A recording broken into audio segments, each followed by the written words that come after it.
Please know I am but a humble Ravenpuff and do not own or take credit for any of the magical fanfictions on this podcasting channel. Nor do I own any rights or magical say on J.K. Rowling's Harry Potter characters that are mentioned within these stories. These fanfictions are the result of much more creative and dedicated minds than my own, and I will be introducing these authors as well as where to find their other works at the beginning of every episode. Hello, my magical brethren, and welcome to Fawkes Fics, a podcast that attempts the Sonorous Charm on some of your favorite Harry Potter fanfictions. So whether you're taking the night bus across town, de-gnoming your garden, or simply shopping through Diagon Alley, this is a podcast that allows even the busiest witches and wizards a chance to listen to their favorite fanfiction. So I'd say it's time we take a page out of Fawkes' book and light up this week's fanfiction. Fawkes Fics presents the unabridged audiobook of Isolation, written by Bex-Chan and narrated by Fawkes Fics.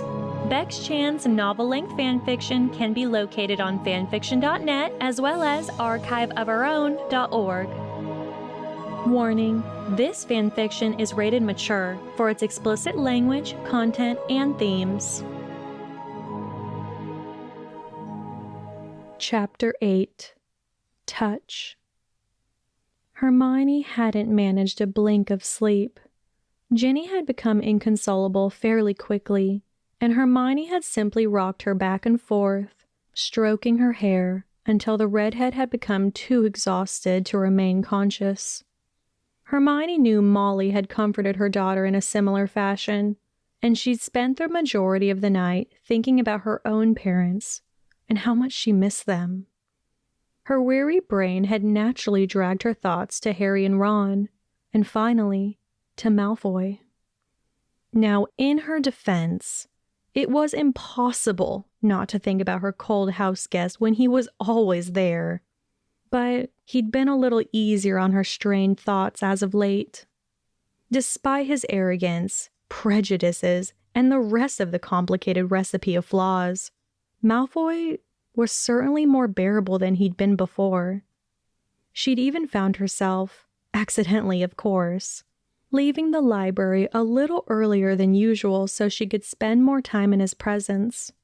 It was all for studious purposes, of course. McGonagall had asked her to keep an eye on him after all, and she found it somewhat fascinating to witness all his subtle changes.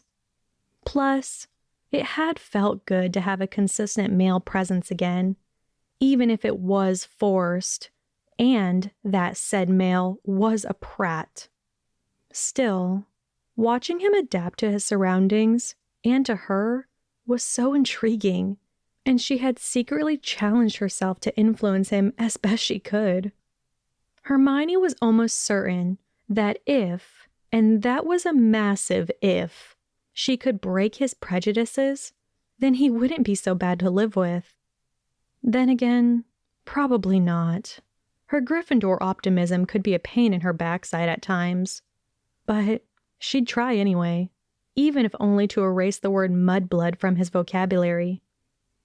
Her lack of sleep was clearly starting to muddle with her head, and a glimpse at the clock told her it was already 6:30 in the morning. She checked that Ginny was completely out before she carefully moved to the side of the bed, reaching out with the hem of her sleeve to brush away some dreamy tears from the younger witch's face. Hermione silently headed to her friend's desk and scribbled a quick note apologizing for leaving and explaining that she needed some rest. With a parting sad look at the pretty redhead, she crept quietly away from her former living space and wandered down the lonely corridors back to her own dorm. It was only a short distance, but her steps were slow and thoughtful as she noted, yet again, just how dead Hogwarts seemed. Yes, the halls were still bleak with the winter morning, and it was too early for anyone to be up on a Saturday, but she had always adored Hogwarts for feeling so alive, so warm. Now, every brick looked darker, and every room was colder, and the entire castle had a similar atmosphere to that of a graveyard. It was a haunting comparison, one that constantly reminded her how dismal everything was. It would be the 1st of November on Monday. Another month since Dumbledore's death. Half a year. And yet, it still made her heart shrink. With a troubled sigh, she mumbled her password to the Pride of Lions outside her door. But the door didn't open all the way. She frowned and pushed against it again, feeling resistance from the other side. She slipped in sideways and instantly tripped over something fleshy, that sent her tumbling to the floor with a shocked gasp. With a frustrated breath, she chucked her hair out of her face and glanced over her shoulder, her eyes going wide when she noticed who had caused the obstruction. "Oh God," she whispered. "Draco!" Pivoting on her knees and crawling over to him, he looked dead. It was simple as that. His skin had turned a ghostly shade of gray, and his lips were a chilling blue smudge across his face. With his eyes sealed and his expression in a foreboding semblance of peace, Hermione felt intense alarm, and dread clogged her throat. With jittery movements and panic-clumsy hands, she fumbled with his wrist, grimacing when she noticed his palm was a swollen mess of blood and scorched flesh. The loud and violent thuds pounding in her rib cage calmed when she felt Draco's steady pulse against her fingertips. She released a shaky breath as she relished in the feeling of his heartbeats for a second, allowing her terror to subside. It only took another glimpse at his mangled hand and his position by the door for her to deduce what had happened. He tried to escape. "Malfoy, you bloody idiot!" Kneeling at his side, she forced herself to gather her wits, surprised when she realized her cheeks were damp. She cried? Well, panic could do that to people, and she could think about that all later, after she kicked the shit out of him for being so stupid. "Wingardium Leviosa," Hermione said quietly as she got to her feet and withdrew her wand, maneuvering the unconscious wizard to one of the sofas. She crouched next to him with her wand lingering over his chest, ready to wake him, but then she hesitated. Her fawn-like eyes slowly drifted up to his face, and she realized she'd never had an opportunity to see him like this close. He looked so normal then, like he was simply sleeping. There was no trace of anger in the turmoil that always seemed to strain his features, no hint of how fractured his life was. He appeared relaxed, and she was completely transfixed by him. She reached out a curious hand to brush aside his snowy blonde fringe, and her fingertips moved on their own at that point, sweeping across his brow and up his cheekbone with probing, barely there strokes. Something wedged in her chest, and she studied him further. She found herself thinking it was such a shame. He was handsome and smart, but his upbringing had ruined him, and it was just so sad. Such a waste. Some of the color had returned to his face as she grazed his skin, and she couldn't help herself as she brushed her thumb against his lower lip. He was warmer than she'd expected. She snatched her hand away and gave it a horrified glare. This was what insomnia did to her, messed with her brain and encouraged her to do stupid and inappropriate things. Shaking her head, she privately scolded herself, and she placed her wand back against his chest and prepared for Malfoy's inevitable temper when he woke and found her leaning over him. "Enervate." Draco sprang up with a loud gasp, his eyes snapping open into wide and stormy pools, and his chest heaving with urgent sputters. He didn't even notice the witch at his side, as he stared straight ahead, blinking wildly and trying to regain his composure. "Malfoy!" Hermione shouted his name, placing her hand across his arm. "Draco, calm down. It's all right." His frantic stare shot over to her, and she could have sighed when she saw him relax and his breathing slowed to a regular rate. She was about to speak again when he quickly reached out with his injured hand, and she managed to resist the urge to flinch away in surprise. It happened too quickly to understand, but his sticky palm was suddenly against her cheek, intimately slicking her skin with his blood, and he was trembling so badly that the tremors vibrated against her face. Her lips parted in shock as she tried to comprehend the gesture, and then, as if nothing had happened, his hand dropped, and he was simply staring at her with a blank expression. Snapping out of yet another trance, Hermione examined his shivering body nervously, listening to his chattering teeth as the shudders became increasingly worse. "Malfoy?" she breathed as calmly as she could. "Your body needs to recover, okay?" He didn't even attempt to answer over the rhythmic claps of his teeth, just continued to watch her with completely empty eyes. "I'm going to go get you some dreamless sleep potion, all right? I'll be back in a second."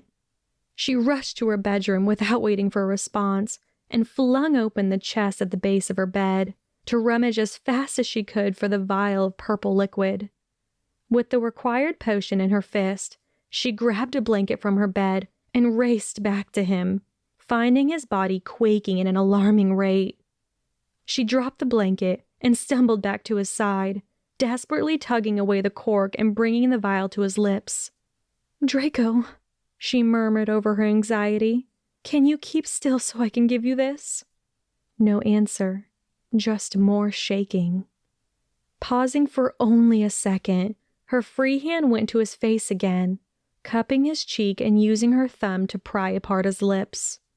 "It's okay," she muttered distantly, oblivious to how tender she was being.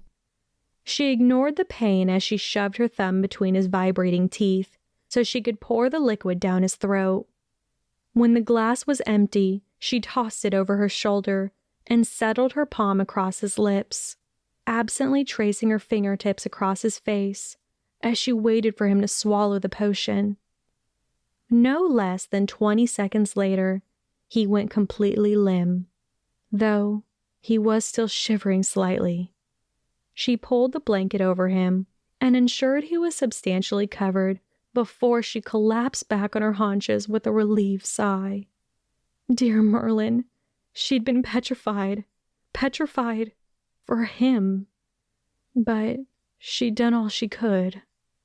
Stealing a glance just to ensure he was sleeping soundly, she rose to her uneasy feet and literally felt the exhaustion smother her like a freezing wave.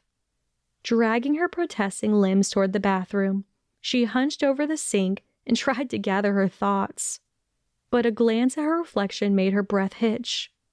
There it was, his crimson handprint, bold and oddly beautiful across her cheek, like some territorial mark that still felt blissfully warm.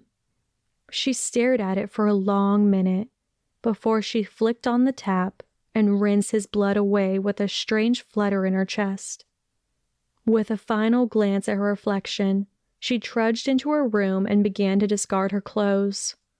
She hurriedly changed into a t-shirt and her pajama bottoms, tucking away her wand into the pocket at her thigh. She could have cried over how comfortable her bed looked. So, Godric only knew why she decided to grab another one of her blankets and head back to the sitting room. Settling herself down and hugging her body under the covers on the opposite sofa, her heavy-lidded gaze focused solely on the slumbering wizard across the coffee table. And again, he looked so different, but she had a feeling it had nothing to do with his calmed features this time. This would change things, but she had no idea how.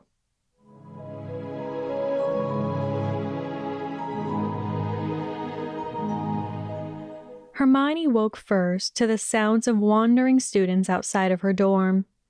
She checked the clock to find that it was almost midday, meaning she had miraculously managed 5 hours of sleep, one of her longest rests in ages. It also meant that Malfoy would soon be waking if she measured the potion correctly, and her sleepy stare drifted over to him. The whole incident seemed like a weathered whisper across her memory, somewhere between reality and a forgotten dream. She could have been watching him for minutes or hours when the signs of life began to slowly influence his body. Just little twitches and a rousing sigh before his eyes opened with a flutter of blinks. She half wished he didn't notice her, because she knew it would lead to one of the most awkward moments of her life. Just as she was contemplating on closing her eyes and pretending to be asleep, he cocked his head and their eyes locked. She'd expected nothing but rage and embarrassment, but she saw only irritation and a hint of shame swirling in his rain-cloud eyes. The silence seemed to spark between them as the eye contact refused to shatter, and Hermione's voice found her before she could turn it away. "How do you feel?" He looked away then, and she honestly didn't expect him to answer.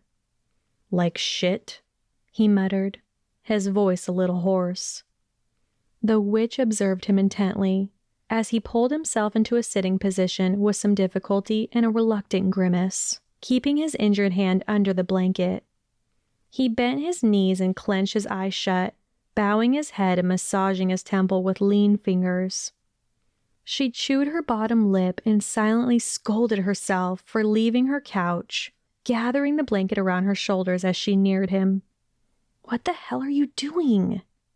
She could have sat on the floor next to a sofa. It would have certainly been a more rational idea than nervously settling herself on the couch by his feet. If he had screamed at her then, she wouldn't have blamed him, because she had no idea why she did it either. But Draco barely moved. This was one of the most bizarre situations she could ever remember herself getting into. And considering the last 6 years of her life, that was saying something. "What were you thinking?" she blurted before she could douse the urge, frowning when he didn't even lift his head. "Do you have any idea how dangerous the wards are? You could have died, Malfoy." "You didn't come back," he interrupted with a low mumble. "What?" Hermione breathed, trying to study every detail of his face to gain a clue. "What do you mean?" "You didn't come back," he repeated, finally glancing at her from under his eyelashes. "Last night." I don't understand." "Nobody else knows I'm here." He hushed her, his words strained and quiet. "If something happened to you, then I am royally fucked." "McGonagall knows you're here," Hermione pointed out. Her voice was soft and patient, as though she was comforting him. And Draco was too confused to be disgusted by it. Despite his best attempts to ignore it, there was something about Granger's proximity that steadied the remains of his tempestuous soul. And for the moment, he didn't want her to leave. Not yet. How could he have forgotten McGonagall? It was all that ancient cow's fault that he was imprisoned here in the first place. And if something happened to her, he questioned harshly, I would just rot away in here until some fucking third year noticed the smell. "Draco," she gasped, flinching at his bitter words. "If anything happened to McGonagall, the wards would stop working, and you would be able to leave." He blinked. Oh, hell. He never even thought about that. And now he felt like a bloody fool for his dramatic escape attempt. He snapped his glare away from her and despised himself for getting into such a state. If he thought that Potter wandering into the bathroom last year had been the most degrading thing that could happen to him, he'd been wrong. But she was different to Potter. That immortal prick had been nosing around and trying to interfere as he always bloody did, whereas she looked genuinely concerned for him. The very thought should have repulsed him, and his fingers itched with the instinct to shove her as far away as possible. But he didn't. Instead, he scrutinized her heart-shaped face, for any indications of trickery or deception, but the witch practically glowed with sincerity. "Why would you help me?"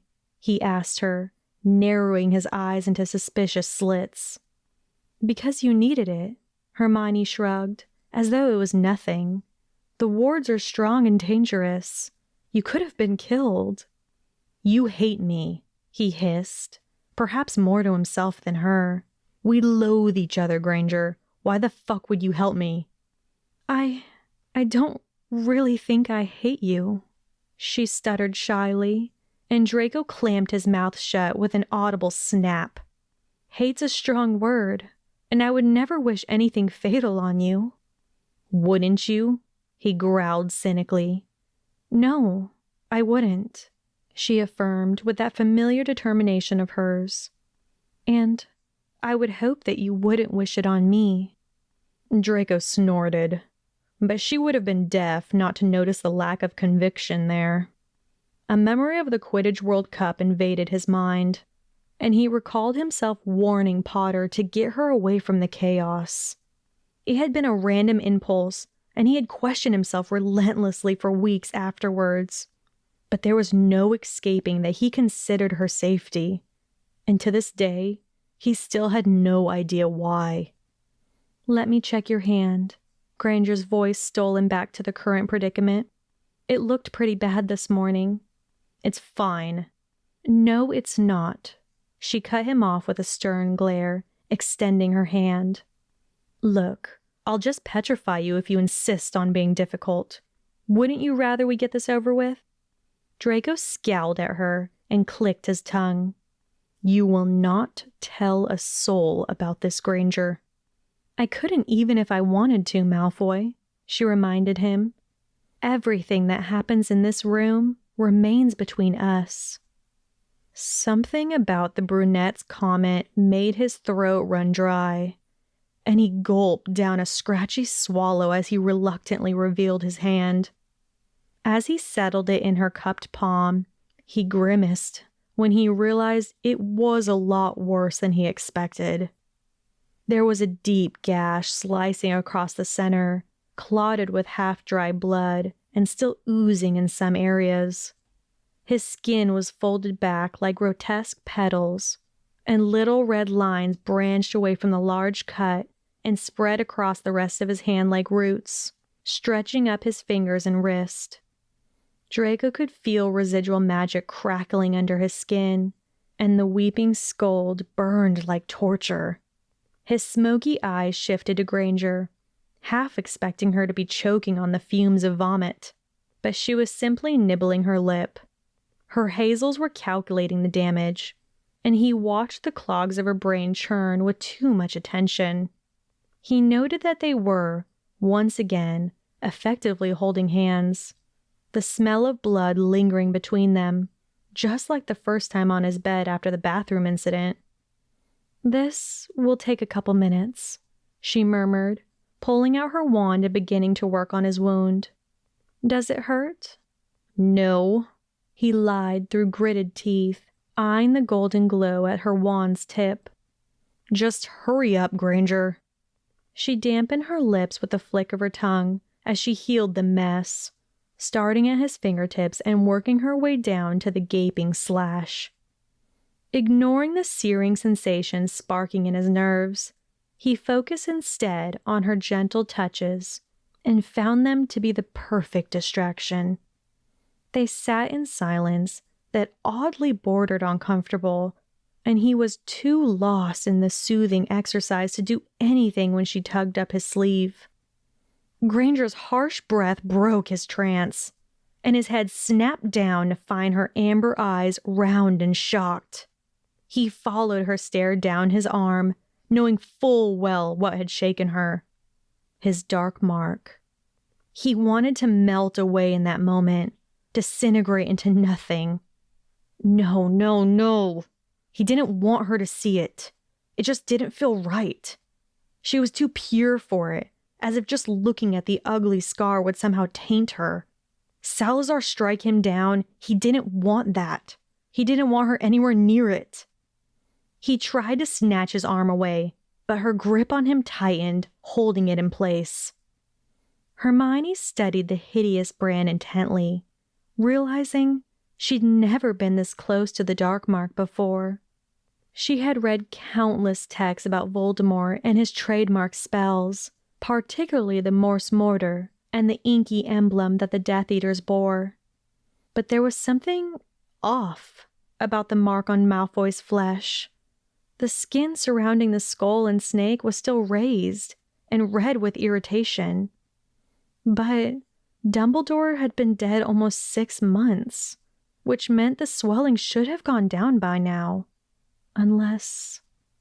Wait, she whispered absently as she leaned a little closer, oblivious that her breath ghosted across his forearm and caused him to shiver.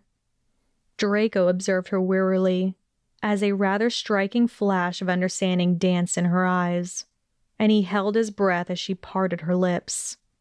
You weren't willing. What? You weren't willing, she repeated, lifting her chin to give him a long look. Not completely, anyway. What the fuck are you going on about? Your body rejected it because you didn't want it, she explained, gesturing to the inflamed skin around the tattoo-like symbol. This would have calmed by now if you had been completely obedient. Draco had no idea how he was supposed to respond to that, because the infuriating witch was, yet again, right. He'd had too many reservations to count during the ceremony, and he regretted that fateful night with aching pores ever since. He'd been far too influenced by a reckless urge to avenge his father's imprisonment, but the moment he stepped into Borgin and Burke's, he sealed the painful transaction that had left him with this disgusting scar. And what had come of it? Nothing but haunting nights, breaking down in the prefect's bathroom, and his 6-month hell in hiding. He knew all of this, had long accepted it was a fatal mistake, which had led him to the most degrading and awful moments of his life. But he didn't want her to know that. What the hell would you know? He challenged with a condescending sneer, ripping his arm away from her and covering the brand back up with his sleeve. Let me guess. One of your precious books, Granger. You should know better than to trust everything you read. I know it wasn't your choice, Malfoy, she argued in a calm tone that only infuriated him further, and I didn't have to see your mark to figure it out. Ugh, spare me your philosophical bullshit, Granger, he spat, but he couldn't stop his features from twisting into a pain grimace as a sudden bout of nausea hit him. Are you okay? Hermione asked quickly, reaching out. Here, let me help. Just leave me be, he snarled, attempting to rise from the couch, but the fuzziness in his head wouldn't allow it. Oh, for fuck's sake. It's the magic, she sighed, shuffling a little closer to him across the cushions. Maybe a little too close. Let me just finish healing you. I don't think so. I won't touch the mark, she offered with a meek shrug. I swear, I won't even mention it. As I said, what happens here remains between us. Had it not been for the biting prickles still swimming beneath his skin, a wonderful insult would be tumbling out of his mouth by now. Instead, he cautiously surrendered his arm to her again, careful to keep his features hard so she wouldn't allow herself to believe he was at all comfortable with the situation. Then, her fingers were on him again, lulling little caresses that seemed to linger on his fine hairs like static. True to her word, she kept her reaction indifferent as she pulled up his sleeve, careful to keep her wand and eyes away from the black stain on his flesh. The lip-chewing witch was doing everything she could to ignore the dark mark, but she would swear she could feel it glowering at her, judging her Muggle heritage and her loyalty to the Phoenix. She half sealed her eyes and took a deep breath, catching a breeze of Malfoy's scent. It was different now, no longer the cider sweet from his apple diet, but masculine and refined. There was a hint of that new book smell she'd always found appealing, and a dash of her minty soap that merged perfectly with his earthy male spice. It was nice. Okay, Hermione mumbled somewhat breathlessly as she lowered her wand and released his arm. I think that's it. Good, he breathed, finding his arm suddenly felt rather cold without her touch. How do you feel? She asked, tucking a stray lock of her hair behind her ear. Any dizziness or... No, he lied bitterly, steeling himself with the meager scraps of his dignity to leave the couch. He put everything he had into making his movements as fluid as possible, and he was almost safely inside his room when Granger's voice stalled him. Ugh, Merlin fucking forbid she leave him in peace. Malfoy, she called him, a nervous scratch in her voice. Can I ask you something before you go? He cursed his curiosity to the other side and back as he leaned his shoulder against the wall and shot her a fierce glare. Make it quick, Granger. Well, do you remember when you first came here and you asked how I felt about you? And I said, you had a rant about how much you despised me? He finished impatiently, rolling his eyes. So? But I said just now that I didn't hate you, Hermione continued, fidgeting anxiously as she did so. That hate was a strong word. Bloody hell, he growled through connected teeth. This pointless memory exercise better have a point. Get on with it, Granger. Well, how do you feel about me now? She asked in a rush, unable to look at him. I mean, do you still hate me? His eyes were a stormy mix of agitation and confusion that made her feel just a little bit more idiotic. The question seemed to ring in his ears and stir memories of his obsession with her showers and the almost civil talks they'd accidentally been stumbling into as of late. Did he hate her? Yes, just not in the same way. He hated her now for confusing him and screwing with his predefined perceptions of her. He hated her because she had somehow become borderline tolerable. But he hated her most of all because she made him think, made him question himself. Do I hate you? He repeated with a flawless, patronizing snarl. More and more every day. He didn't wait to witness her reaction and barge his way into his room, just managing to reach his bed before he collapsed on his still struggling muscles. He brought his hand up to his eyes and inspected it, once again acknowledging that Granger had done a decent job fixing his wound. His skin was unblemished ivory again, but he would swear he could still feel an unnatural buzz across his wrist and palm. It wasn't the crawling sting from McGonagall's wards, but more like the pleasant remains of Granger's soothing fingers. It was a ridiculous and dangerous notion, and he balled his fists and slammed them into the mattress with a revolted grunt. He'd been wrong. This was what he loathed most about her. She was polluting him like a blissful virus, infecting him inch by inch, sense by sense. He went through the motions in his head, listing her invasion of his senses. First, it had been her smell, closely followed by her shower sounds.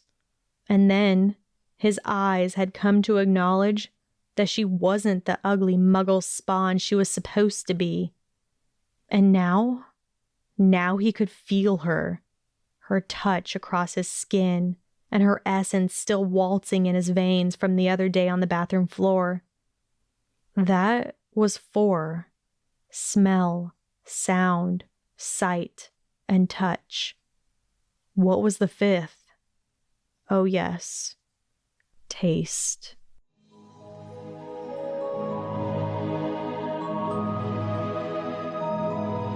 This has been an unabridged audio chapter of Isolation, written by Bex-Chan and narrated by Fawkes Fics.